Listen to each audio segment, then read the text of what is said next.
Hello mums, and welcome back to, we're now on day 4 of Finding Light in Grief. So I'd love to know how it's been going for you so far. Have you managed to um, watch all of the trainings, all of the chakras? If you haven't watched the other ones, don't run away. If you're watching this, you can go back and catch up on the previous days. Um, Possibly best if you can do the healing in order, but who knows, it may be today we're talking about the heart chakra, so maybe the heart chakra is the one that you need to start with, and you don't need to do it from the root upwards. So yeah, intuition can guide you as well. That's what I'm all about. So um during this session and this 7 days of healing, we're looking at building a foundation. So just a tiny recap. So day 1, we grounded ourselves in safety and security by looking at the root chakra at the base of your spine.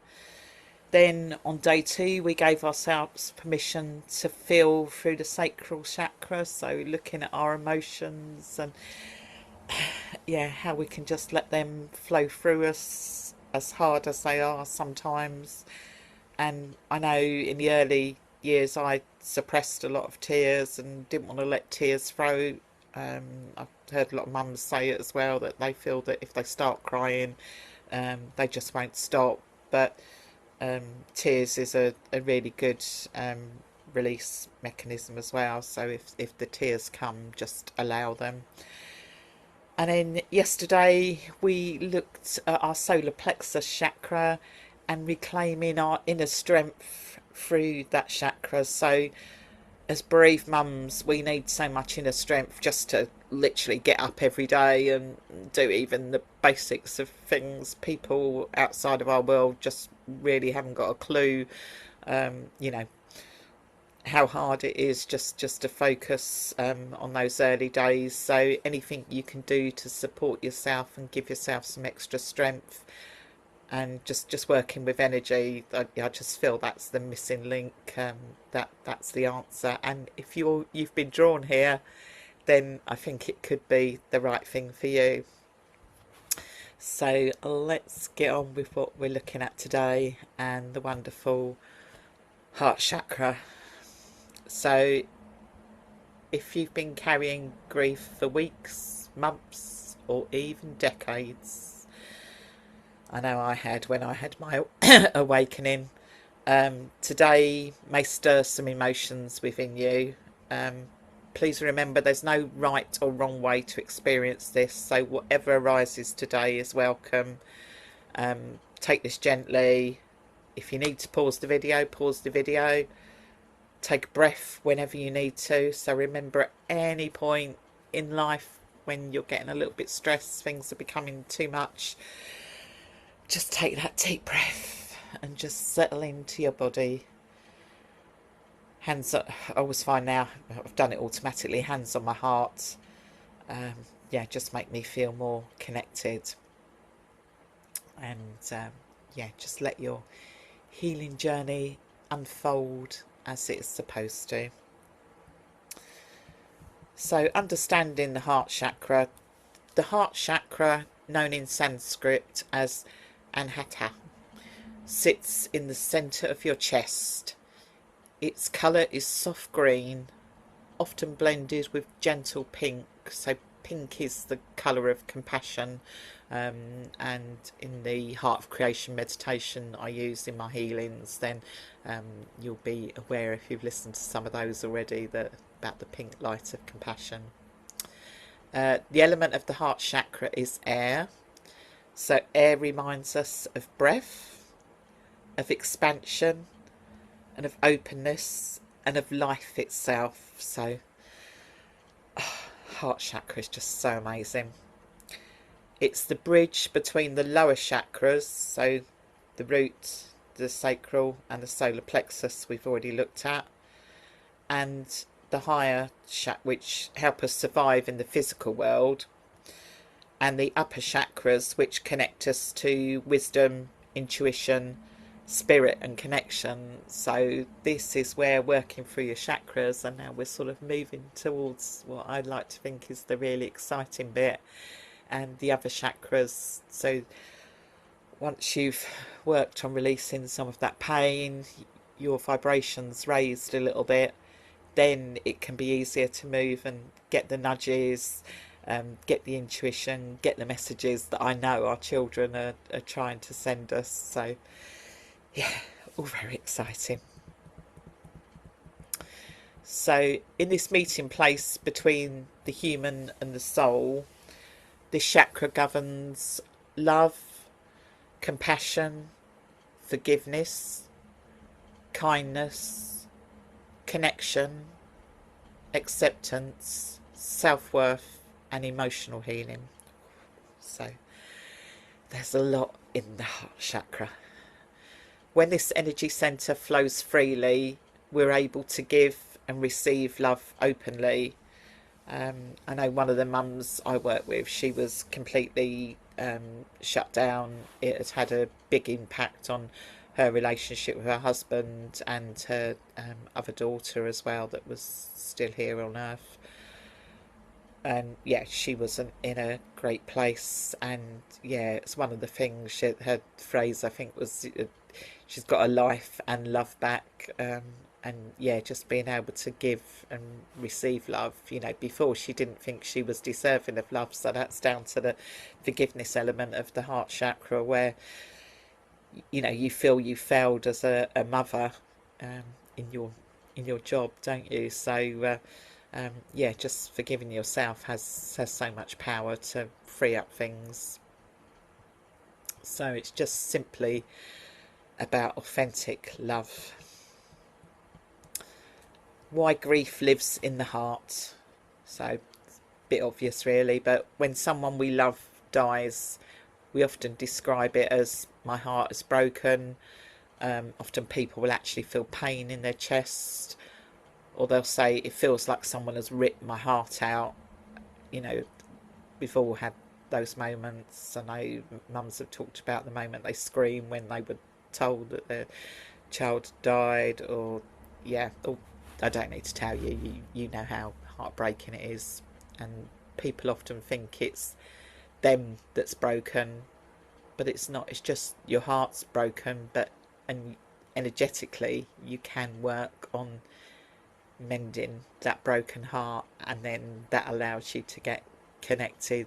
And that's certainly what happened to me. The work I did when my grief resurfaced all those years later, and I actually acknowledged the grief fully, worked on my healing, and then connected into my heart more. And now I can say, all these years later, I've got a much deeper connection with Adam than I ever had when I was visiting and sitting by the grave, desperately trying to feel close to him again. So yeah, I really do 100% believe that this is the answer.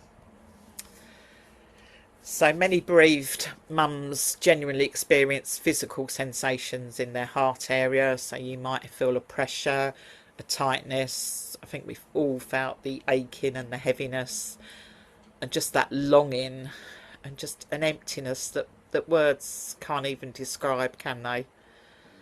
And it's because that's where your grief has settled. So the heart chakra holds our deepest emotional bonds. So when our child left the physical world, and remember it's only the physical world they've left, our heart doesn't stop loving them. It keeps loving, but it no longer knows where to place that love in the way that it once did. So that's another thing we'll learn. We'll learn where to channel your love. One of the big things I'm in, and I'm just in the throes of trying to actually create one with prompts and things as well, is I always tell my clients to purchase a lovely journal or notebook, really nice notebook, and that's their love journal to their child. So you can journal in them, you can tell them about your day, you can tell them about what's going on with brothers and sisters, and yeah, anything you want. Tell them how much you love them. So it's one of the things we all just wish we could have, that one extra hug or kiss or So you can metaphorically have it in your love journal. So yeah, that really is, and I'll let you know when that comes out in the group. Grief is love. So yeah, it's just love with nowhere to go. As I say, we don't know where to um, send it at the moment. Grief isn't the absence of love. It's the opposite. Grief exists because you love that person so much, and I think that's why so many of us do sort of get stuck in our grief for so many years, because we feel that if we lose the grief, we've lost the love. But it's not that way at all. If you let go of the negative feelings of the grief, then more love can come out. So the tears aren't signs that you're weak, they're evidence that love continues.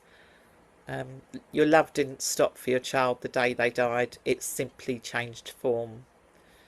And that's all about energy work, is just changing forms. The relationship continues, just differently. So for those of us who believe our loved ones continue in spirit, that love remains an eternal connection. The physical relationship changes, yes, they physically go on, but the soul connection doesn't. That love never dies. So that's one of my little phrases. I always say, your child is with you in your heart forever, and your soul bond with them can never be broken. So yeah, they're physically gone, and that physical separation hurts.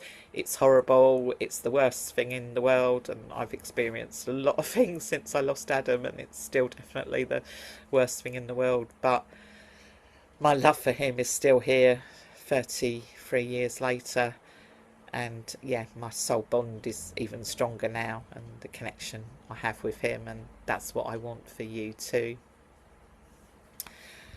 So a common thing within grief is the feeling of depression. Some people you can feel depressed. You can also be clinically depressed. Many grief models describe this stage as depression, but I think it's important to understand that for everyone, it's not always clinical depression. It's just an extreme, deep sadness that naturally comes when we fully begin to understand the enormity of what's happened, and when that sinks in after we've gone through the denial stage, bargaining, reality sets in, and then the heart recognises that they're not coming home, and that just can bring all manner of feelings, overwhelming loneliness. Even when you've got other people around you, you just don't feel that they understand. Utter exhaustion just from getting through the day. Withdrawal, you might withdraw from friends, family, even sometimes, like my client, from partner or husband. A feeling of simply you're just surviving. And if this is where you are, just want you to know this is a perfectly normal response to the loss that you've suffered after losing your child. Your mind and your heart is trying to make sense of something that can truly never make sense. So just be patient and kind with yourself. Be compassionate. Healing isn't about rushing through this. It's just about allowing your heart and the healing to adjust slowly. But just know that you have got that hope, and that it can lift out of there. And giving yourself permission to cry. So I briefly mentioned that earlier, I think. Yeah, people apologise for crying. I know when I went back to work, I got a colleague to spread the word that I didn't want people to ask me how I was, because I would have just broken down in tears and I wouldn't have been any good to anyone. So yeah, I used to just cry in private at home, so not many people saw my tears. But yeah, I didn't have an outlet for it then, so that's what I wanted to provide now, a space where we can honestly share how it is, but we can look at how we can transform that as well, and how we can move up through the energy system to get more connection with our children. Science actually says something quite different about crying though. It says emotional tears help release stress hormones from the body, and I believe that as well. Quite often, even when we're doing the energetic release, tears will come. If you've watched any of the healings, you probably know that bit already. But yeah, if you only do any one-to-one work with me, I excessively yawn, and that's just another way of releasing energy through the body when we're doing that. So research by Dr. William Frey found that crying helps remove stress-related chemicals, including hormones associated with emotional stress. So it is good, but crying alone, I would say, isn't going to be the overall result. It's just part of it. So if the tears come when you're working on any of the things, when you're listening to any of the trainings or the healings, just let the tears come at that point. So every tear isn't just an emotional release, it's a biological release. And each time your heart allows those emotions to move, you create a little more space for peace, and a little more space for acceptance, and a little bit more space for hope. So if tears come today, let them. Your heart already knows what it needs. And then self-compassion. When we're grieving, many of us become incredibly kind to everyone else, but very harsh towards ourselves. We say things like, oh, I should be stronger, or I should be coping better, or I should be over this, or other people are saying those sort of things to us if we're not coping. But what would you say to another grieving parent? I suppressed mine for years because I just thought nobody else wanted to know my pain. So yeah, be kind and compassionate with yourself, especially if you're in the early years of grief, I would say, for loss of a child. But I don't think it's ever too soon to reach out and get help. It'll just move at its own pace and anyhow energetically. So just place a hand on your heart and just know that you and your heart deserve compassion and kindness. And healing begins when we stop fighting our pain and start sitting with the love that's beside it. Yeah, just breathe and just soak all that in.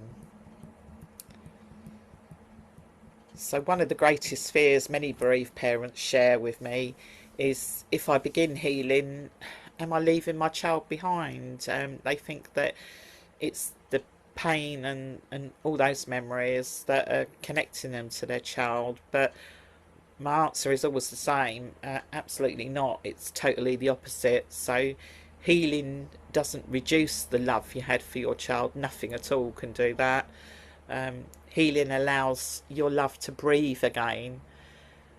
Pain isn't what connects you to your child. Love for them is what connects you to them. So healing simply removes some of the suffering that has been wrapped around that love. Your child doesn't need you to suffer to remember them. They need your love, and to know that your love has never stopped. And if you've got other children as well, they need your love. They need their mum there. That's something I'm passionate about. Adam was my only child when I lost him, but somehow, and I now believe it was him guiding me back then, I pushed through and moved forward in some ways in life at the time. Ended up in a relationship, getting married and having 2 more sons with my then husband. And yeah, if I hadn't have, I wouldn't have had my other sons. But when I had them, there was years when there was bittersweet moments across the time as well. Christmas was a big obvious one. We used to go to the graveside Christmas Eve, take a toy for Adam, flowers, tidy the grave and spend our time there. And then Christmas Day, I'd put the other mask on and be happy mum. And yes, I was happy that the boys were having a good Christmas. Particularly remember Nathan's first Christmas, because he was the first son of my husband, the first grandson in the family. So it was a real big um, event, the first Christmas, and I was the only one that was suffering inside. Yes, I was obviously happy and wanted Nathan to have an amazing first Christmas, and was proud as his mum, of, of him being there and celebrating him. But there was a big bit of me that was dying inside, that his big brother wasn't there with him as well, and I couldn't articulate that at the time, so that'll come forward when tomorrow, when we look at the throat chakra and speaking out. So yeah, that's where all of these bits I'm so passionate about, because it all makes so much difference when you're coping, living day to day with your grief, and where that can lead to as well. So now I'd just like to do a little heart healing practice. So I'd like you to, if it feels right, place both hands gently over your heart and take a slow breath in. And just imagine a soft green light or a gentle pink light filling your chest in all the cells around it. And as you breathe out, allow your shoulders to soften, your jaw to relax, and your heart to feel held and safe. Then quietly repeat, my heart is hurting. My heart is loving. And my heart is gently healing. And continue this for 5 or 10 minutes, whatever feels right. No forcing, no fixing, simply breathing. And just any time you've got a little bit of time, you can just have that heart connection, and the more you do energy work, the quicker you'll be able to get yourself into that heart space. And yeah, just try practicing that later for whatever time span feels right, and see how you feel. You can always replay this section of the video. And other things we can say, so loving kindness practice. You can say, may I be held in loving kindness. May I be comforted. May I feel love within and around me. May my child be surrounded by peace. And may our love continue in a new way. Remember, they're in your hearts forever. No one can ever take that away from you. Just take your time, just any of those sentences that feel right for you. Just repeat and state when you're in that space. And then I've got a few journaling prompts as ever for you today, so they'll go up after the recording as well. It's just a starting point, so if you feel free to write something else out, then that's perfectly fine. It's your journal.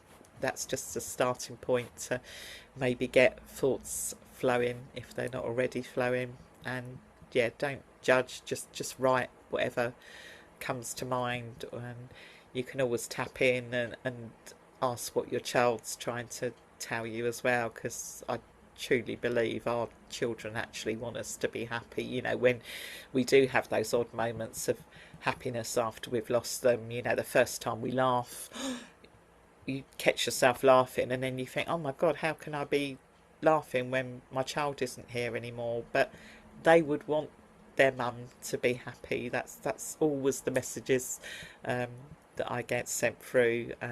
Yeah, they don't want you to be sitting in pain for months, years, yeah, all the rest of it. They want you to be happy. You know, yes, there's going to be those painful moments, and you need to have ways of processing that pain.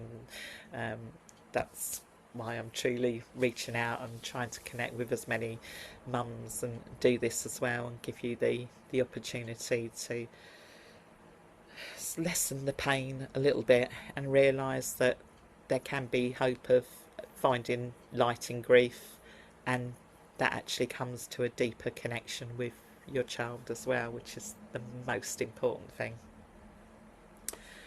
And then we've got some affirmations, so you might pick one or two of these that you really like. You might like all of them, and um, that can raise you up as well. So we've got, my love is eternal.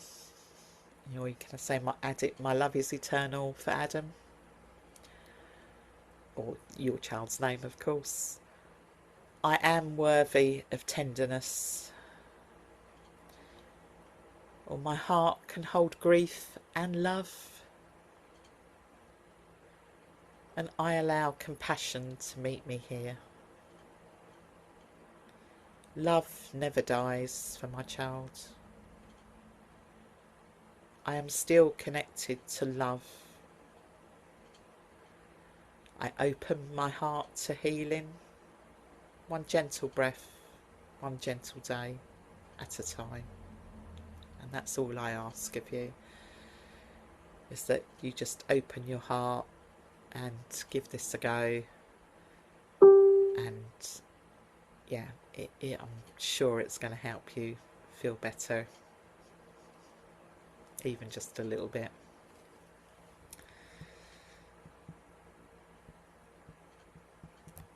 And then just a little closing thought for today before the healing later and tomorrow's session. Maybe you can think of one small act of kindness you can do in honour of your child. So it might just be something simple, smiling at a stranger, walking down the road, out of the shops, helping a neighbour, feeding the birds in your garden, giving someone a hug. And yeah, you might even imagine that you're hugging your child as maybe you're hugging one of your other children. Say you're hugging both children together. Writing a gratitude letter. So gratitude is a real way of raising your vibration. I know when we're deeply grieving like this, sometimes we can think, I haven't got anything to be grateful for. I just don't want to. You know, the one thing we want is our child back, and it's the one thing that sadly I or no one else can give you. But it's like now I look back, yes, of course I wish I had more years with him, but my heart is so full, and I am so grateful for the 4.5 years I had with Adam. And looking back, even as just a tiny little boy, all the things that he taught me, and how brave he was on his 3-year journey with cancer, and how he coped with everything, and just his energy and essence. And yeah, I'm grateful for all of that, and I'm grateful still for the connection I've got with him now, over nearly almost 30 years, yeah, over 30 years after I lost him. So yeah, extremely grateful for that. Or maybe you can just be a little kinder to yourself if you've been beating up on yourself in one way or another, thinking you're not doing a good enough job for your other children or for your family, whatever it is, for yourself. Yeah, just be a bit kinder and give yourself some self-compassion,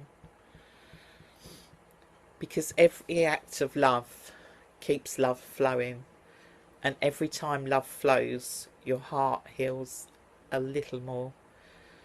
So thank you for sharing this beautiful journey with me. Take today slowly and steadily. Wrap yourself in gentleness, and remember that your heart may be carrying grief, but it's also carrying that love that can never be lost. So I will see you in the video tomorrow for day 5 about the throat chakra, and discover how healing begins when we find our voice, be able to express our truth, and allow ourselves to speak what has been held inside. So until then, be gentle with your heart, if you can. It's going to be 5 p.m. tonight. I know it's been a bit out of sync this week after my um, horrible weekend last weekend where we had to put our dog Fred down, and then I've had tech issues as well with getting the videos loaded up to actually get them out in the first thing in the morning to, and then do the healing later. So I'm out this afternoon at the Deaf Cafe meeting, so I've booked it in for 5 p.m. tonight, and answers and healing, if any of you can make it live today, as it's the weekend, or it's 5 p.m. UK time for anyone else in a different time zone. Other than that, much love to you for now, and I will see you in tomorrow's video and in the group. Yeah, and please do comment in the group what you're loving about these videos, what you're finding helpful, and yeah, any other comments, any questions about anything that I've shared, then please do feel free to um, pop in and just make a note in the group. So much love for now. Bye.